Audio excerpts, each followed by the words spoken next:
Então, escute seu coração. Essa é uma pergunta, né, que a gente pode fazer. A gente escuta nosso coração? Então, hoje é o que a gente vai fazer aqui por 1 hora, buscar escutar o coração.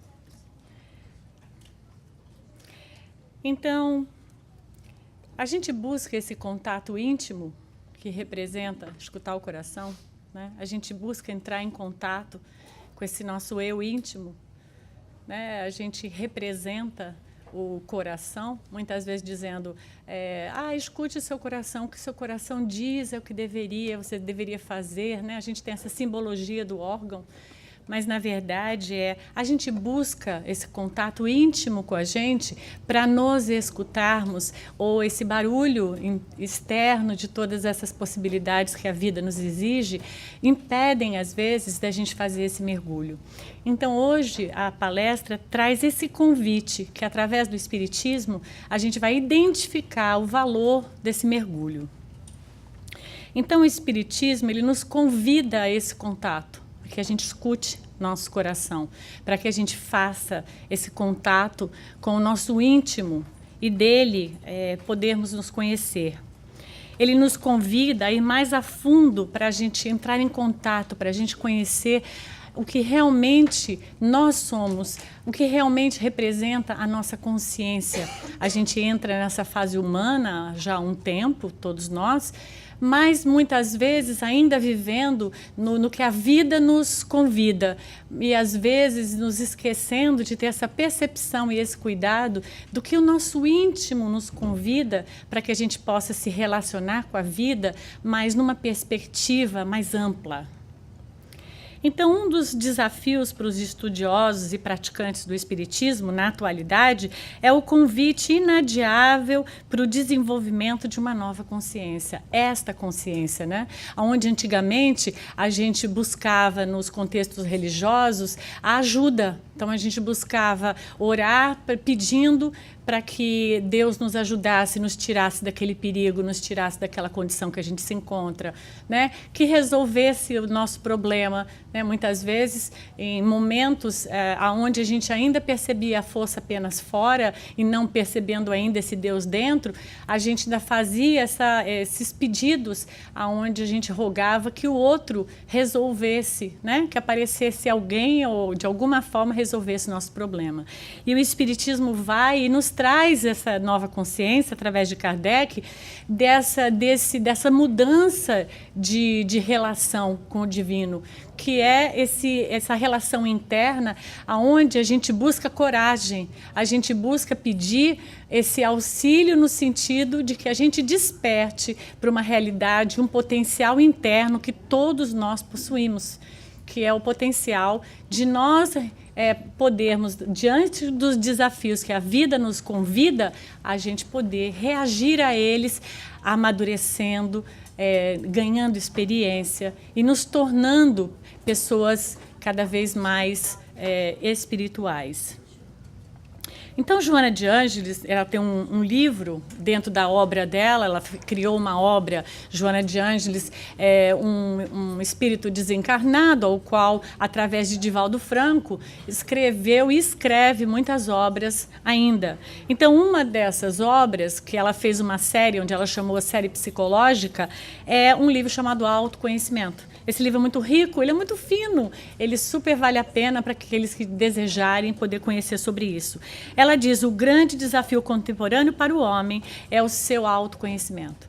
Então, a gente ouve tanto falar de reforma íntima, a gente tem essa busca de autotransformação, mas, às vezes, a gente, a gente morre na praia porque a gente não sabe, muitas vezes, como iniciar esse processo. O que representa a gente se autoconhecer? Mas eu me conheço, quem é você? Eu sou a Rosana, eu moro em tal lugar, eu nasci de tal família. Quando a gente se pergunta quem a gente vai para essa identidade que, na verdade, meu espírito, né, eu estou me utilizando nesse momento, mas essa não é a expressão máxima do meu eu, né? O Rosana é o convite dessa encarnação. né, como para vocês, aquilo que vocês também estão assumindo como identidade, é o convite dessa encarnação. Mas isso não é o nosso máximo potencial. Nós não seremos essa identidade, filhas de quem nós somos, nas inúmeras outras encarnações que a vida vai nos convidar. Essa não vai ser nossa realidade. Isso é novo para vocês? Ok. Se for, pode levantar a mão e a gente vai explorar mais sobre isso, né? Mas isso não é novo para a gente, né? Isso já é um convite para nós que toca a nossa porta. Mais do que ser espírita, Kardec vai nos convidar ao quê? A nos percebermos, através da sua obra, espírito.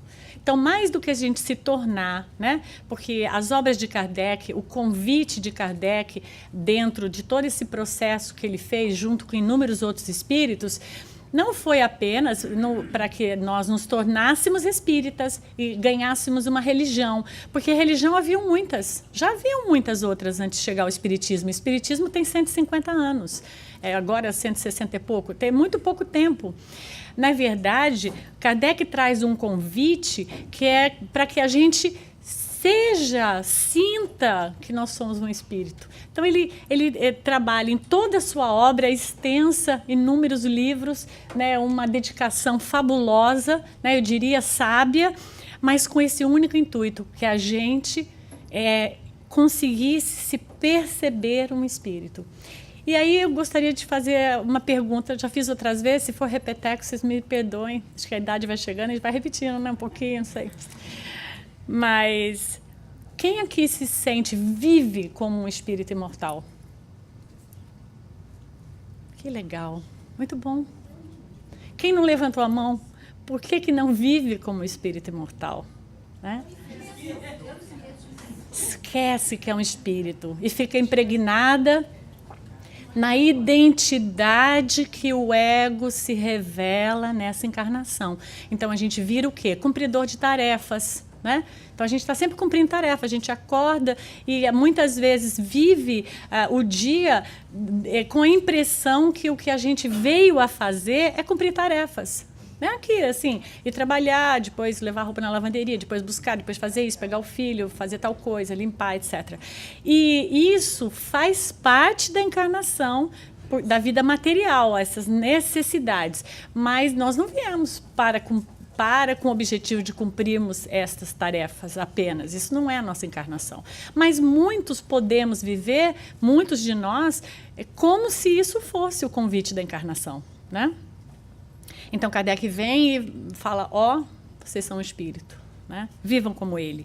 Então, a descoberta essencial da nossa natureza espiritual, ela vai além de nós nos considerarmos espíritas. Por que ela vai além? Porque a gente poderia dizer, claro que eu sei que eu sou um espírita, eu sou espírita. Eu já li Kardec, está escrito lá. Claro, eu sou um espírito. Ele disse, eu tenho credibilidade nele, eu também tenho.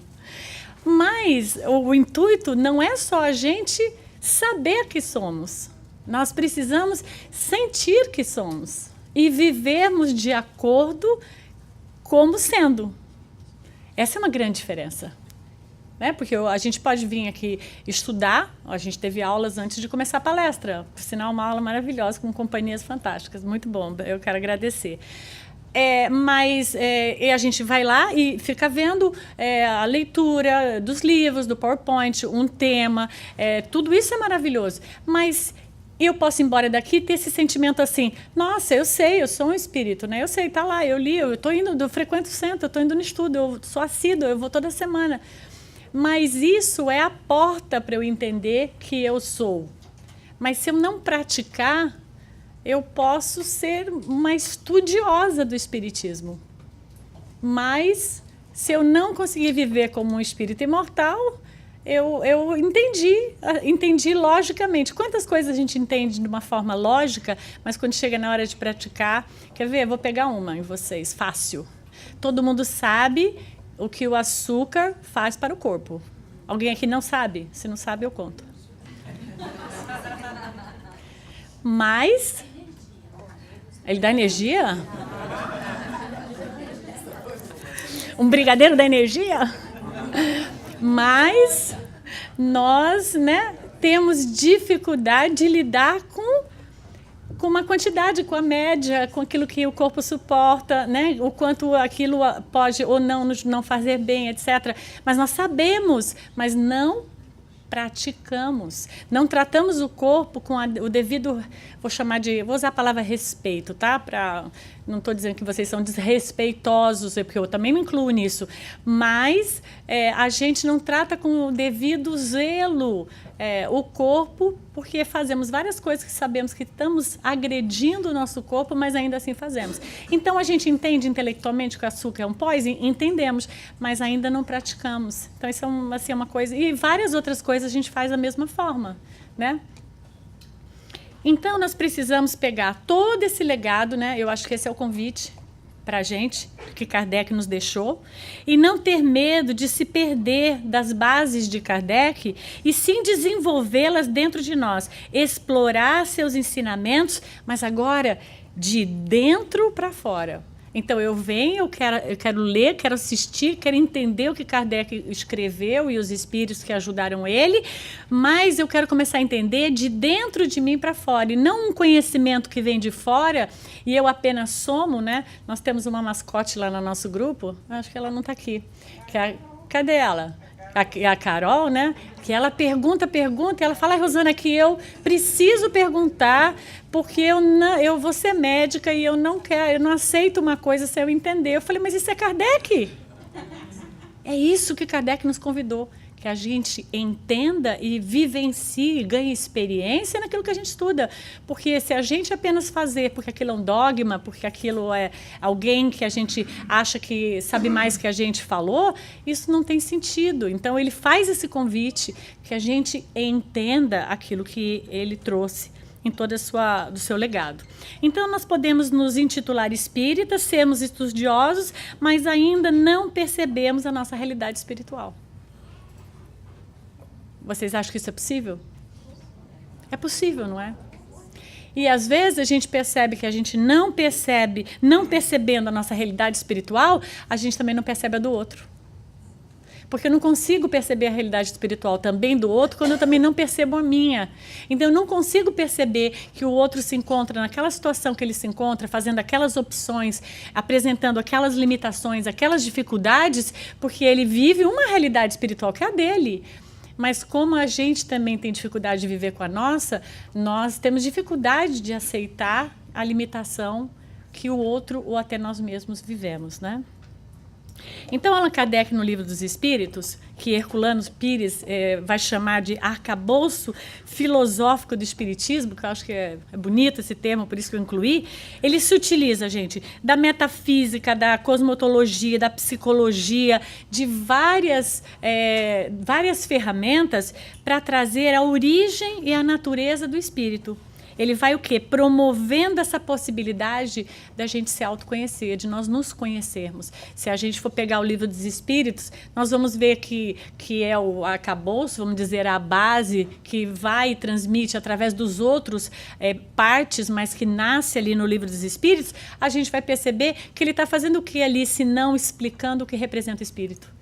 Onde o espírito vive, o que ele faz, e se come, como é que ele volta, e como é que é o corpo espiritual, e como é que é a cidade, né, espiritual, tudo que ele está, e os outros mundos, tudo que Kardec está promovendo através do espiritismo é nos alertar do que representa a gente ser um espírito, o que é o espírito. E a gente entender do que ele se utiliza, como ele se manifesta, dos corpos do que ele se utiliza, do corpo físico, por exemplo, da reencarnação. Então, tudo isso é um descortinar que Kardec faz do que representa o espírito, né? Então, os benfeitores, eles indicam o autoconhecimento, no Livro dos Espíritos, como uma condição essencial para o sucesso nos palcos da vida e a chave para o progresso individual. Daí a gente cai naquela velha ideia da reforma íntima, né? A gente, eu tenho que fazer uma reforma íntima, eu tenho que me autoconhecer, mas eu não tenho tempo. Acho que essa é a primeira frase que a gente fala, né? Quando vai ser? Quando as crianças saírem, forem, né? Já ficarem adultas. Ou talvez vai ser quando eu me aposentar, eu vou ter tempo. né? Quando eu me aposentar, não vou fazer mais nada, aí é o momento que eu vou tentar descobrir se eu sou um espírito, como é que eu vou viver sendo espírito, então vou me autoconhecer, vou me interessar, ou então eu não tenho dinheiro. Essa não é a segunda coisa que a gente fala? Se a gente tem dinheiro, a gente fala que a gente não tem tempo. E se a gente não tem tempo, a gente fala que a gente não tem dinheiro. E se a gente não tem os dois, a gente fala, ai, não, isso é coisa para gente que isso é coisa para Jesus, eu não estou maduro para isso ainda, e a gente também não faz. Então, será que não chegou um momento onde a gente podia olhar para esse convite de Kardec, desse mergulho interno, de toda essa elaboração dessa obra, para nos levar a esse contato íntimo, da gente começar a fazê-lo, né? Assim, de ficarmos, eu não estou dizendo que vocês aqui não façam, mas eu estou dizendo em relação à humanidade, a dificuldade da humanidade de ter esse encontro. Pode ser que todos vocês aqui nessa sala já façam, e isso vai ter uma repercussão muito positiva dentro de cada um de nós. Então, eu trouxe algumas coisas, assim, 3 coisas, só para a gente ter essa dica de como isso é forte dentro do Espiritismo, né? Além de toda a obra, além de Allan Kardec estar trazendo para a gente o que isso representa, eu queria mencionar Santo Agostinho, que é absolutamente famoso, todo mundo já deve ter ouvido falar do Conhece-te a ti mesmo, né? Onde ele pergunta, lá na questão 919, qual o meio prático mais eficaz para se melhorar nessa vida e resistir ao arrastamento do mal. E Santo Agostinho vai dizer, conhece-te a ti mesmo, né? E ele vai até dar uma forma da gente se conhecer. Está lá, está no Evangelho. Ele vai dizer que a gente deveria, todos os dias, tipo no final da tarde, ou antes de você dormir, o horário é o horário da sua conveniência, que você fizesse uma reflexão sobre como foi seu dia, o que é que você fez que está ajustado àquilo que você buscava, que está dentro do foco do seu objetivo, se você teve disciplina para fazer as coisas que você tinha que fazer, se as atitudes que você tomou, elas foram coisas que foram boas para o seu crescimento, se as atitudes que você tomou, elas afetaram negativamente outras pessoas, né? O que isso realmente representou para você esse dia? Porque realmente, se você for fazer isso no fim de semana, vai ser difícil, né? A gente não vai lembrar. Como é que vai lembrar do que fez segunda-feira? Né? Porque são muitos eventos, são muitas coisas. Então, ali, quando a gente faz isso diariamente, ele vai dizer, você tem chance de poder olhar para dentro e amanhã falar, amanhã eu vou fazer uma outra proposta. Não vou mais falar com o meu coworker daquela forma. Eu não vou mais agir de uma forma que não acolha o outro e de uma forma desagradável, egoísta. E a gente vai revendo e isso vai trazendo uma mudança, uma experiência diária que nos tira de um lugar e nos leva a esse progresso consciente de conseguirmos conhecer quem somos e tomarmos uma atitude uma atitude o quê? Proativa. Porque quando eu leio a obra, né, e quando eu leio toda a experiência que Jesus deixou, o sentimento que me bate é que a necessidade é de algo produtivo. Eu preciso ser proativa em relação àquilo que eu vivo, porque senão eu vou cair, né, o ego de uma forma muito inteligente, ele nos pega nos envolvendo naquela ideia de não dá tempo, se não dá, eu não sou capaz, em algum outro momento, eu não estou com vontade, eu estou sentindo raiva. Então, facilmente a gente começa a arrumar desculpa. A culpa não foi minha, foi do outro. Então, enquanto o outro não se desculpar, eu também não vou sair desse lugar. Então, facilmente a gente se engana, né? O ego nos ilude, arrumando uma forma da gente se sentir bem, agindo com essa negligência com a gente mesmo e não nos levando a esse aprofundamento, né? Então, superar essa primeira fase, tendo uma atitude proativa, é o primeiro degrau para a gente começar a ter esse contato de quem nós somos, né? À medida que a gente olha para dentro. E Sócrates, olha, antes disso, né, ele traz a melhor maneira de promover o autoaperfeiçoamento é por meio do autoexame, a mesma sugestão de Santo Agostinho. E é apenas através desse reencontro com si mesmo que se torna possível renascer da própria consciência e trazer à luz as próprias ideias. Então, só a hora que eu entro em contato comigo é que eu posso renascer, é que eu posso transformar aquilo que não é legal, que eu mesma acho que não é legal. Porque tem várias coisas que a gente lê que elas não estão de encontro àquilo que nós, valores que nós não achamos que seria legal a gente fazer, mas que a gente muitas vezes faz sem querer, faz porque não percebe, faz porque é automático. Nós temos um sistema automatizado emocional que sempre nos remete a vícios e atitudes que são sempre parecidas, porque é onde a gente se sente confortável, é onde a gente se sente em casa, né? Então, para a gente sair desse automatismo, eu preciso ser um observador que olho para ele, percebo o meu automatismo. Nossa, quando eu vejo, eu estou sempre criticando. Eu preciso vir de fora e olhar para isso. Como eu sou crítica. Né? Às vezes até o outro fala, você é crítica, né? Então, aí a hora que eu olho para isso, eu posso qualificar. Mas é essa forma que eu quero me relacionar com o outro, sendo crítica, isso é bom? Por que eu sou crítica, né? Será que eu me sinto superior criticando o outro? Né? Será que isso me faz me sentir melhor? E aí a hora que eu começo a fazer ele chama aqui de autoexame, eu começo a fazer esse diálogo mental comigo daquilo que eu faço, é que eu posso falar, peraí, então acho que eu não gostaria mais de agir assim. Preciso tentar de uma outra forma. E eu começo a fazer o exercício de prestar atenção para antes de eu fazer aquilo, eu conseguir intermediar uma nova possibilidade. Que tudo bem, pode ser que muitas vezes eu ainda vou repetir, porque não é uma mágica, não é uma coisa que vai acontecer da noite para o dia. Pode, mas não é. Né? Vai depender do esforço de cada um. Mas isso vai, pelo menos, me colocar naquele lugar de começar. Sabe o começo da viagem, que você aqui é o número 0 e o carro começa a rodar? Então, senão, eu nunca nem entro no caminho, né? Nem começo. Eu fico me perdendo em tudo que eu vivo, dos meus afazeres, e nunca entro em contato com aquilo que realmente eu vim fazer, que é viver como espírito mortal, me conhecer, ter a identidade além dessa que eu utilizo agora. E lá, eu quis ir bem lá atrás, né? Fui andando lá no oráculo de Delfos, né? Vai se dizer, entender que a libertação e a alegria do espírito não consistem em um estado, mas em um processo de busca do verdadeiro em si mesmo, da verdade em si mesmo. Então, olha só, a gente se sentir alegre e liberto não é eu estou feliz porque as coisas estão dando certo. A gente fica muito buscando essa felicidade de tá tudo bem, eu não estou com dor, eu não estou com muitos problemas agora, são problemas pequenos e eu intermedio eles. Então eu estou feliz. A gente confunde muito a felicidade como esse estado de não ter problemas.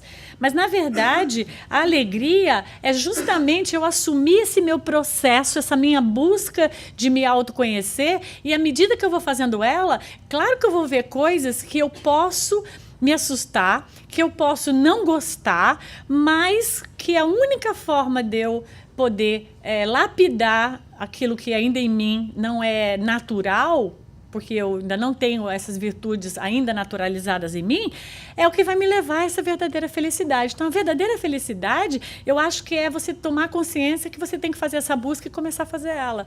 Aí você está trabalhando. O que eu estou fazendo? Então, as conversas, em vez de serem assim, a gente encontra um amigo, aí, quanto é que foi a bolsa, você comprou, você fez a viagem? Isso é um tipo de conversa. A gente poderia ter a conversa, nossa, você não tem noção, essa semana eu descobri mais uma coisa sobre mim. Descobri tal coisa. Nossa, sou muito egoísta. Fiz isso. Aí o amigo fala, claro, eu já sabia, só não te contei para você não ficar chateado. Você sabia que você não me contou, porque eu pensei que você podia perder a amizade comigo? Pode acontecer, né? Nem sempre a gente está preparado para tocar em certas limitações. E, às vezes, o amigo também precisa entender isso e saber dar esse tempo para o outro, né?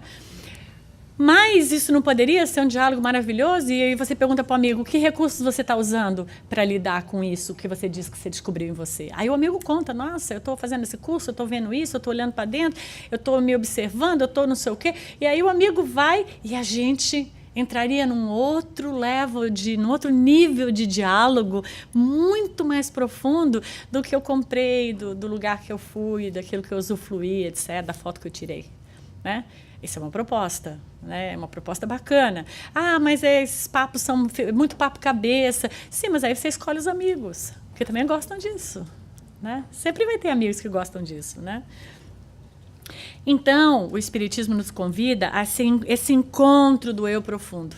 Eu, essa semana, tive o grande prazer de conhecer o Eckhart Tolle, é uma pessoa que escreveu O Poder do Agora, The Power of Now, e eu já tinha lido esse livro há 13 anos, foi uma oportunidade, e ele veio a Miami numa conferência, e nós fomos em 10 amigas, 9, né? Uma não pôde ir, nós íamos em 10, fomos em 9, e ele fala desse deep I, né? Ele fala desse eu profundo, desse encontro com esse eu profundo.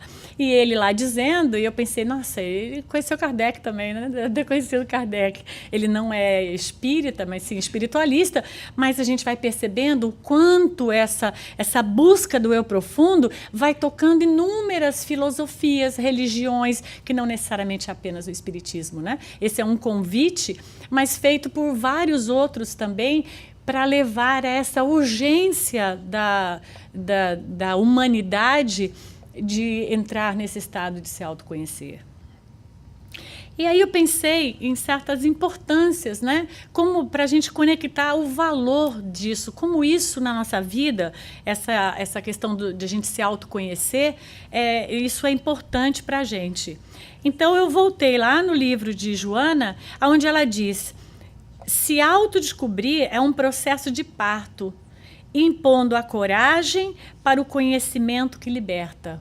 Por que liberta? É um parto porque ela está associando o parto com a dor, né? Assim, você gesta, espera, ali fica, né? E depois, na hora do parto, é um momento de dor, uma dor, porque quem está chegando vai perder aquele tipo de vida que existia lá dentro e vai ter que vir para uma realidade que vai ter que respirar sozinho, vai ter que comer, vai ter que andar, vai ter que fazer uma série de coisas que depois do parto aquilo se realiza.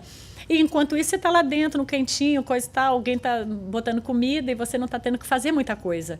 Então, muitas vezes, antes da gente entrar nesse processo de autoconhecimento, a gente vive nesse útero gostoso de Deus resolve, né? O tratamento resolve, né? Então é só eu deitar, tudo vai ficar resolvido, né? E eu não tenho que entrar com a minha parte. Então, quando ela faz essa analogia com o parto, ela diz: isso te liberta. Por quê? Porque você entende que você faz parte desse processo, né? Não é o fora, é você. Você faz parte de um processo que está coligado com o todo, porque nós somos um todo, né? Então, no exercício de se autoconhecer, a gente vai identificar tanto as virtudes que a gente possui, como as limitações. E é só identificando as limitações que a gente vai poder superá-las. Porque como que você trabalha uma coisa que você não conhece, que você não sabe, que você não identifica? Carl Jung, que criou a psicologia analítica, ele diz isso. Como que você integra, você vai se auto-individualizar, como que se você não integra a sombra e a luz? A sombra é todas as limitações que eu ainda tenho.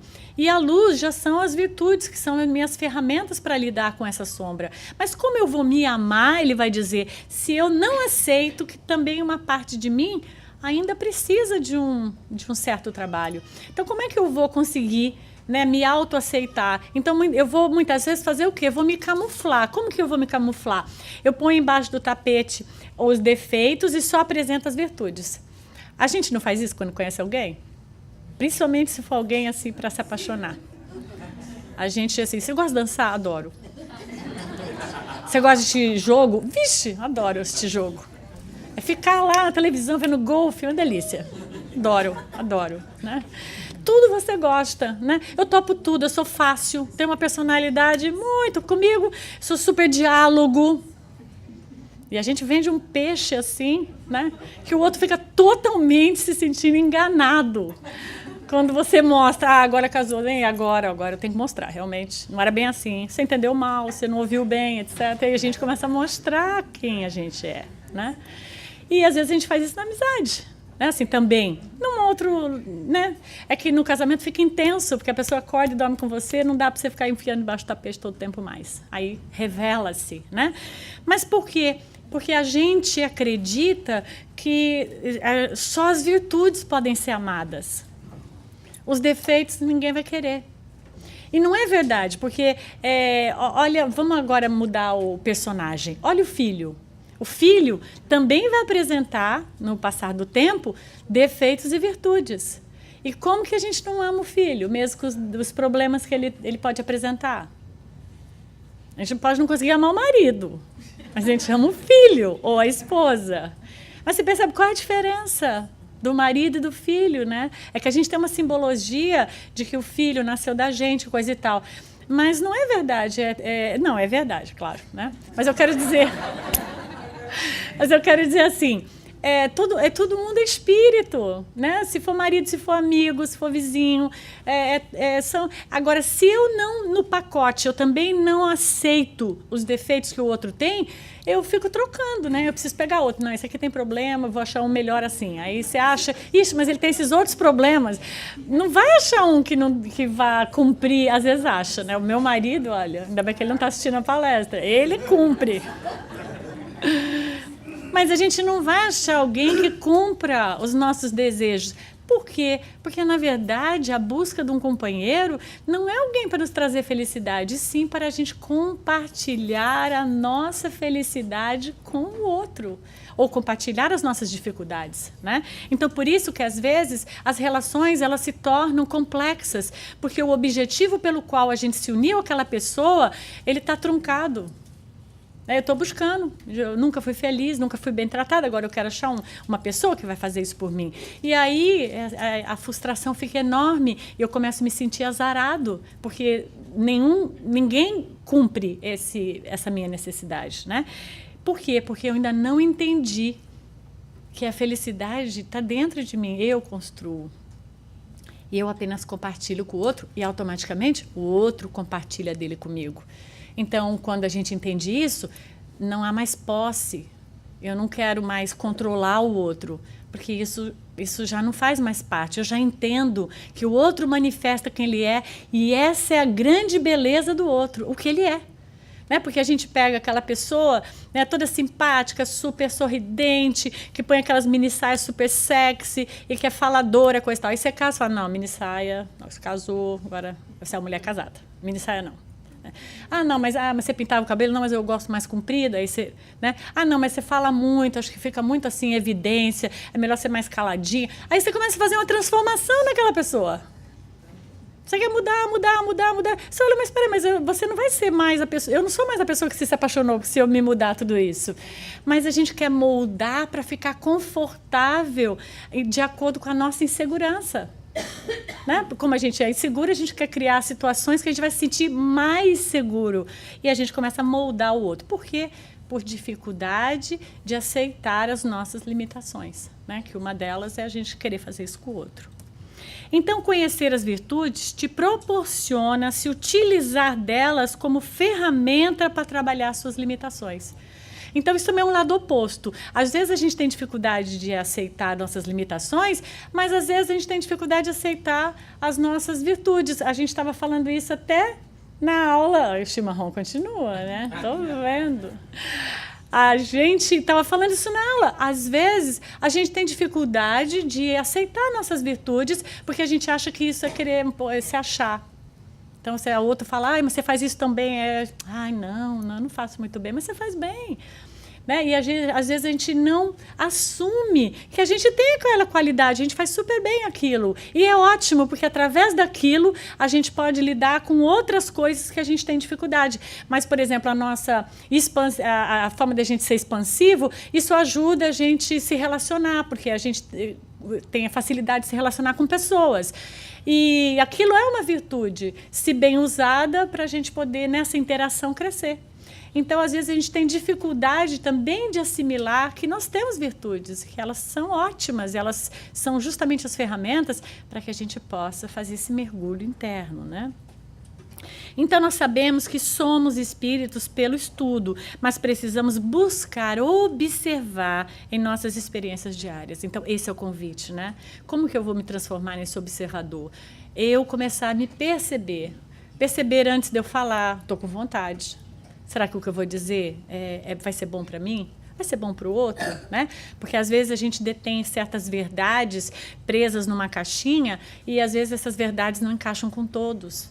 não encaixam com todas as situações, por exemplo. A gente quer aplicar aquela verdade e, às vezes, aquela situação, aquilo que o outro está passando, aquela verdade naquele momento ela é muito complicada. Eu não estou dizendo de aplicar uma outra coisa que não é verdade, mas eu quero dizer, às vezes a gente quer aplicar aquele nosso jeito de ser e, às vezes, aquele jeito não é acolhedor, não é carinhoso, não é claro, não é, né, não faz com que o outro se sinta bem. Então, às vezes, nós precisamos observar esse trato, né? Porque às vezes a gente fala, mas eu só falo a verdade, é a minha verdade. E às vezes a gente é grosseiro, a gente é indelicado, né?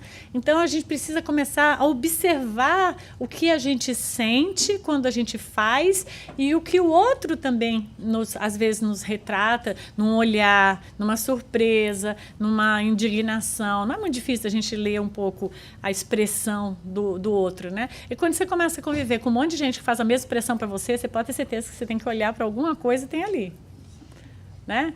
Quando você percebe que várias pessoas emanam uma coisa muito parecida, né? Então, a gente precisa parar e olhar para isso. Então, assim, tendo essa percepção de nós mesmos, torna-se um dos meios mais eficazes para nós descobrirmos a realidade do Espírito em nós, né? E vivenciar. Né? Porque como que a gente percebe, eu também já falei isso, como a gente percebe que, às vezes, a gente não está vivendo como espírito imortal? Como, por exemplo, às vezes a gente está diante de uma situação e a gente perde a confiança. Então, a gente acha que Deus esqueceu de nós, que Ele não está nos ajudando, porque aconteceu aquele incidente, aquela coisa horrível, né? Assim, um desastre, né? Mas aonde está Deus? Daí a gente começa a questionar, né? Então, muitas vezes a gente vai ter a percepção que a gente não está vivendo como um espírito imortal, no sentido, se eu tenho um entendimento maior, todas as coisas que acontecem fazem parte do livre-arbítrio e da história de cada um. Né? Então, por mais que a gente se interneça pelo convite que a história que a situação nos traz, a gente tem que estar sempre lembrando que nós vamos atraindo possibilidades para que a gente possa crescer. Então, as possibilidades que nos aparecem, às vezes elas são muito gostosas e às vezes elas são muito desafiadoras, né? Como uma doença, né, como um acidente, uma recuperação, né, um pescocinho machucado, aí fica um tempinho, né, é duro. Então, assim, a vida nos coloca em certas situações para que a gente tenha tempo de meditar, que a gente possa olhar as coisas por outra perspectiva, a gente possa observar o quanto as pessoas nos ajudam. Então, a vida vai nos tocando de várias formas e esses toques, eles são ligados àquilo que nós mesmos exalamos como necessidade de aprendizado. Então, a gente mesmo atrai circunstâncias que vão nos levar à possibilidade da gente crescer e evoluir. Então, como a gente poderia fazer essa trajetória?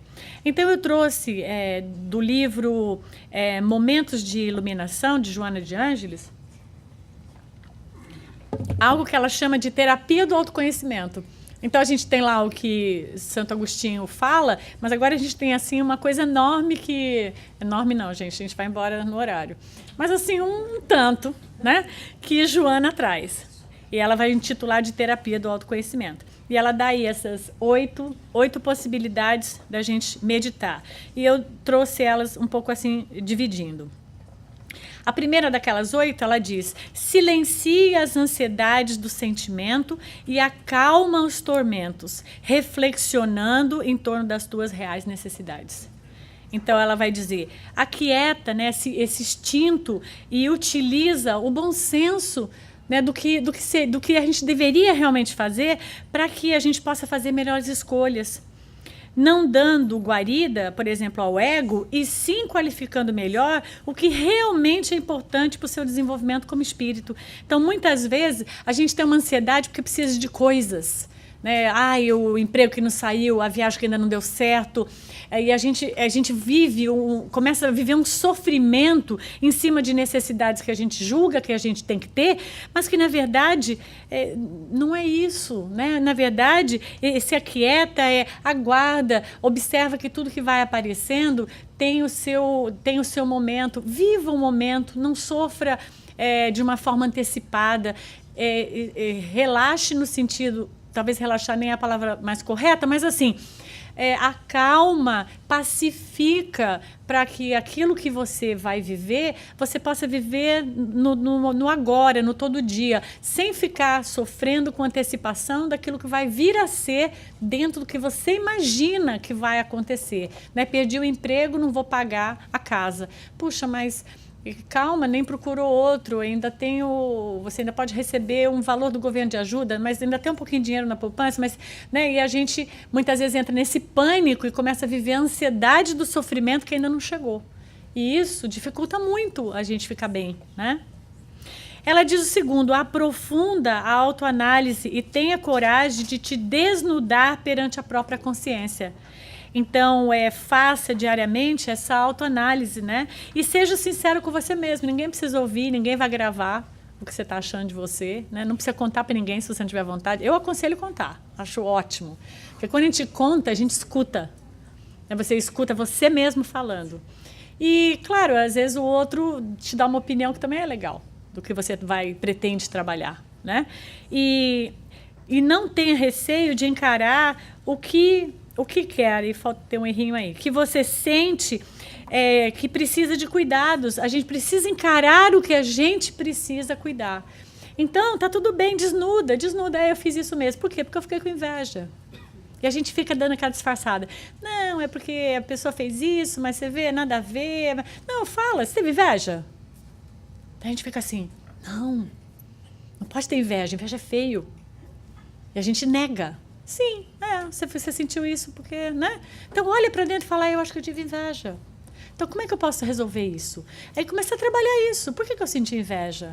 Por que eu acho que eu não posso aquilo que o outro está fazendo? Por que eu tenho que me comparar? Eu preciso me comparar? É necessário para eu evoluir, eu ser melhor ou pior que o outro? E aí você começa a fazer uma reflexão. E essa reflexão vai te levar a um outro patamar do que aquilo significa, e talvez você não sinta mais dessa forma. E isso se remodele, se rearranje. Então, somente se a gente se autoaceitar, a gente vai poder mudar alguma coisa. Então, eu preciso aceitar. Eu senti. Na hora que você ficou com raiva, eu fiquei com uma mágoa, né? Mas como era essa mágoa? Era grande, pequenininha? Não, acho que era grande. Então, é raiva. Você ficou com raiva, né? Raiva, fala, raiva. A gente não tem, porque raiva é feio.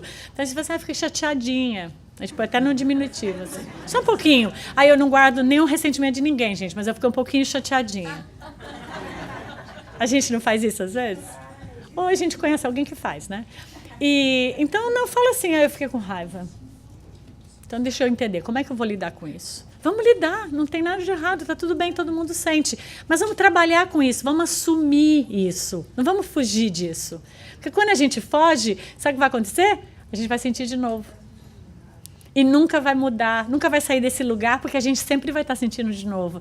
E a gente nunca lida com isso, porque a gente não assume que isso é nosso. Então, a gente sente, mas não sabe bem como lidar. De novo, põe embaixo do tapete e vira um ciclo. Sabe quanto tempo a gente faz isso? Várias encarnações. Não é assim que a gente está fazendo isso desde o ano passado. Gente, desde o ano passado eu faço isso tão chato. Não, a gente está fazendo isso há várias encarnações. Né? Então, essa é a saída. Nós temos que quebrar esse ciclo. Qual é o ciclo? De eu finjo que não é verdade. Então, vamos quebrar o ciclo. Eu não vou fingir mais que não é verdade para mim mesmo. Eu não vou fingir mais que não é verdade e vou assumir que eu tenho que fazer alguma coisa ligada a isso. E aí entra a minha análise. Cada um vai pensar e aí você vai recorrer. Você pode recorrer ao Evangelho, você volta lá no Livro dos Espíritos. Você pode recorrer a conhecimentos internos que você tem, a trocar experiência com outras pessoas. Você vai recorrer a algo que vai poder ajudar você a encontrar dentro de você algo que... Porque às vezes os outros têm alguma opinião, mas nada daquilo que você experimenta fica confortável em você. Você vai ter que encontrar o que é para você. E a hora que você encontrar, você começa a lidar com aquela dor. E assumir. Eu acho lindo quando a pessoa fala, eu tive. Hoje de manhã eu conversei com uma amiga que ela estava assim, meio sumida daqui. Eu falei, e aí, você está sumida? Ela falou, eu estou. Eu fiquei com muita raiva.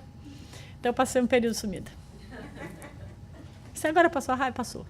Então vamos voltar outra vez. Mas é isso, eu assumo que eu estou sentindo. É ótimo. Por quê? Porque eu posso lidar. Senão eu fico fingindo e fico achando um culpado. Era por causa do fulano, sabe? Eu não é assim, porque fulano fez isso pra mim. A gente fica sempre tentando terceirizar. Não, eu vou assumir, é meu. O outro pode ter feito alguma coisa, mas é meu, eu senti. Porque o outro podia ter feito e eu não ter sentido nada. Mas quando eu me senti ofendida, o ofendido é meu. Eu tenho que assumir o que é meu. E quando eu assumo, eu começo a lidar. Aí fica, na minha concepção, na minha visão, maravilhoso. Porque aí eu sei onde eu estou pisando. Eu não sou mais, isso não é mais meu inimigo.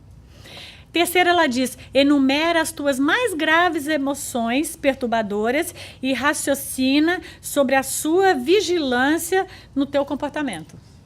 Eu aconselho, nada mais que cinco coisas, porque aí se perde. De preferência, enumera 3. Né? Pega aquilo que mais pega em você. Você sabe. Se você não sabe agora, você vai chegar em casa, vai meditar e você vai saber. O que mais pega?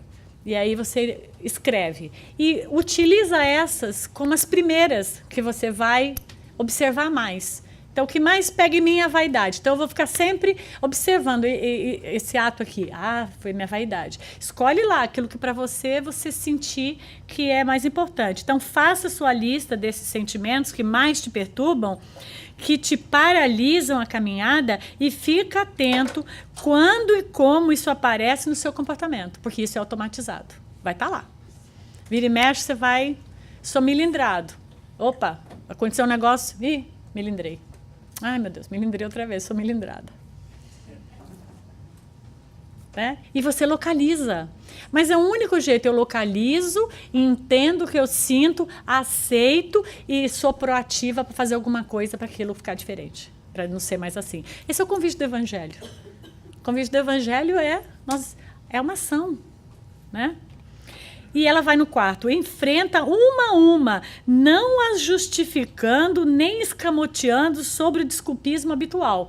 Aí ela vai já na próxima que a gente ia fazer, né? Porque a gente ia enumerar, depois a gente achar um culpado. Daí ela fala, não. A Joana fala, não acha culpado. Não tenta justificar daquela desculpismo lá que a gente sempre faz.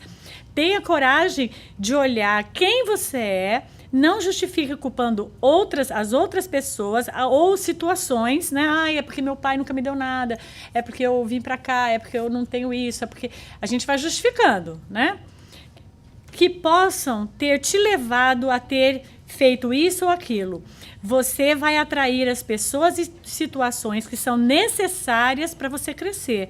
Apenas aceite e assuma que você faz e que se pegou fazendo novamente e precisa investir em corrigir esse automatismo se quiser ter um resultado diferente. Se não quiser fazer nada, não precisa, já sabe qual é o resultado. Vai ser sempre a mesma coisa. De novo, eu não queria ser agressiva. De novo eu fui. Eu não queria dar alfinetada. De novo eu dei. Eu até assisti um filme recentemente, interessante, ele chama The Little... Ai, meu Deus. É a história de uma moça, está no Netflix. É a história de uma moça que, como ela teve pais que se separaram e ficou muito difícil para ela... The Little Heaven. Vocês colocarem isso no Netflix. The Little Heaven, não sei se tem uma palavra aí no meio, mas se achar isso, vai ser. E ela vai retratando isso. Ela lidava com tudo na piada. Então, ela tem um câncer e começa a lidar nesse tipo assim de piada. E aí ela vai se vendo, ela tem um encontro lá com Deus. Não vou contar o filme, não vai ter graça. Quem já assistiu sabe, quem não assistiu, Netflix. Resolva por sanar a situação aflitiva dos teus dias, optando pela aquisição da saúde, de saúde. Então, ela quer dizer, invista em aprender com a dor, porque a dor, gente, ela nos move. A gente fica muito chateado de sentir dor. Dor não é a dor assim, a dor é os desafios, o que a gente chama de problemas. Na verdade, eles vêm justamente para tirar a gente um pouquinho da zona de conforto, para fazer a gente chegar de uma outra forma que a gente não via antes. Então, não tenha medo, porque muitas vezes a dor é o remédio. A dor é exatamente o que nós precisamos para lidar com certas áreas da nossa vida que a gente desconhece. Então, a dor descortina uma possibilidade nova.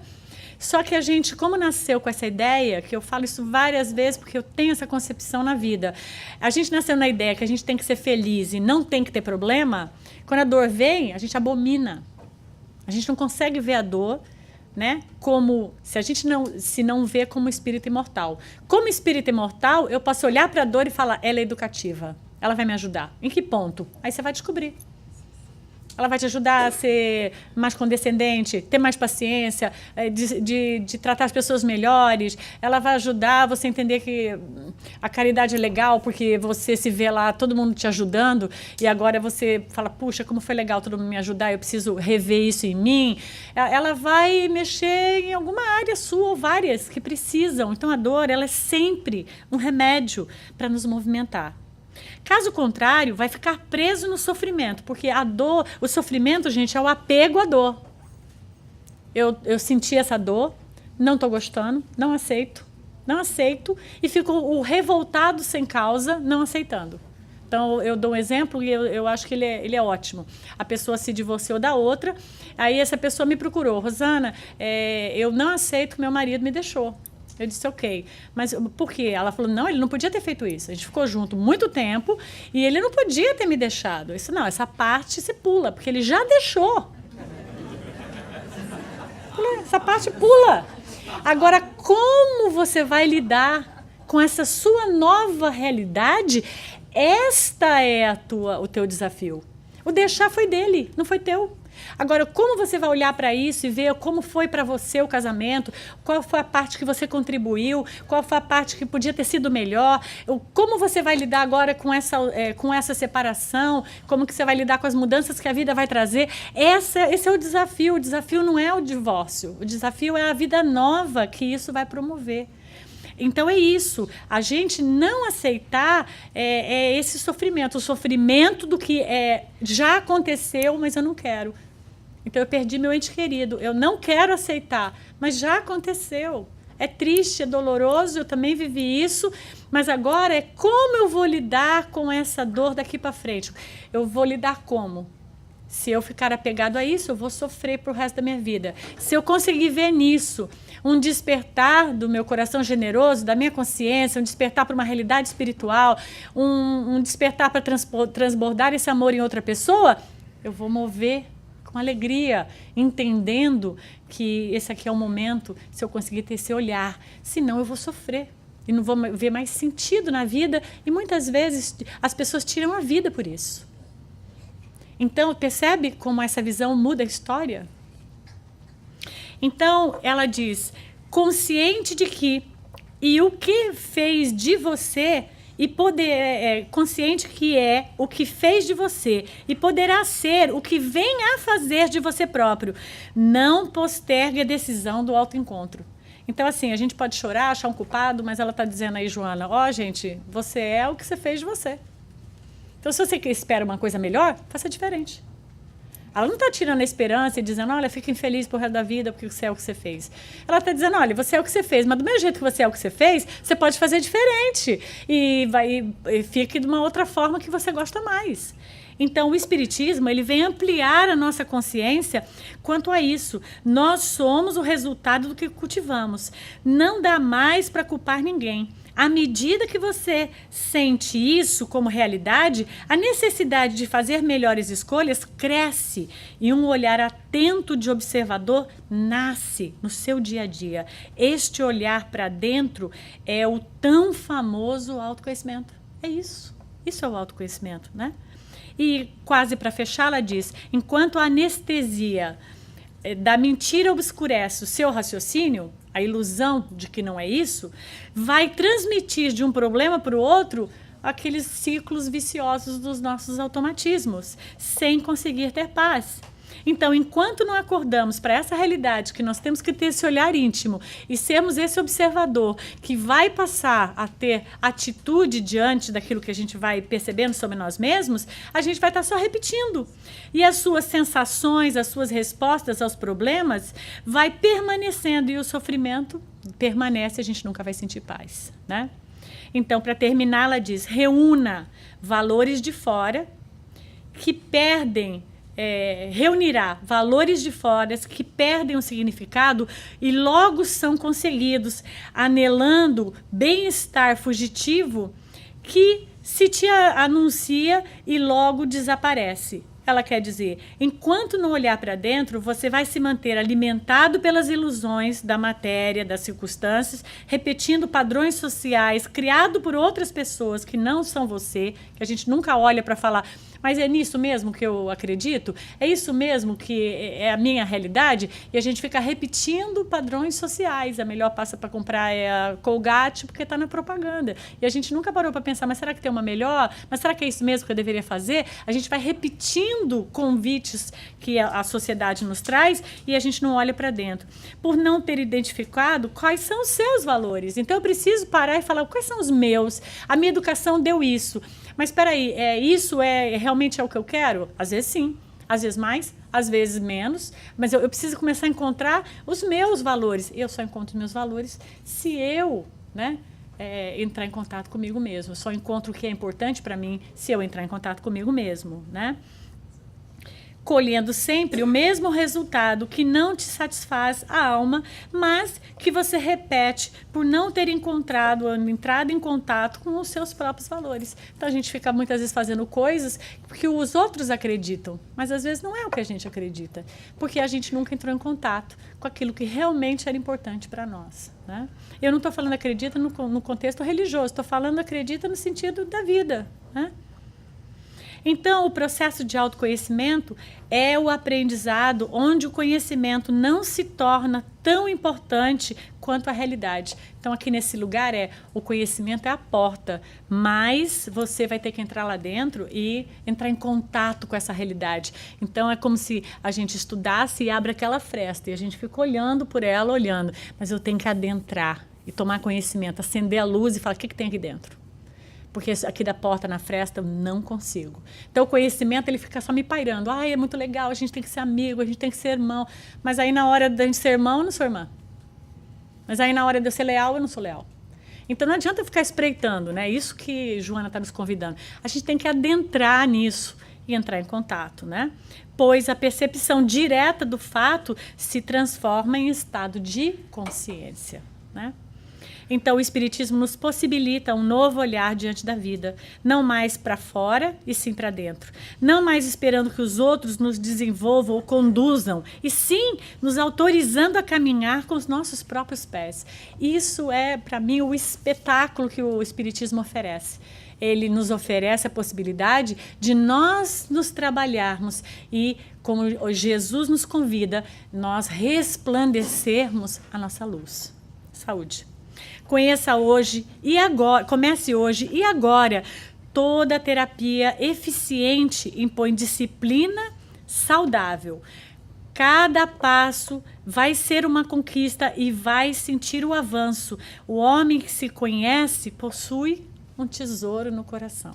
Então, não tenha medo do que você vai ver, não tenha medo de você entrar em contato com essa parte sua que você não está curtindo muito. Faz parte da autotransformação. Então, o que eu desejo a vocês é que vocês escutem o coração e viva como espírito imortal. Muita paz, eu espero que vocês tenham um domingo assim fabuloso, gente. Obrigada.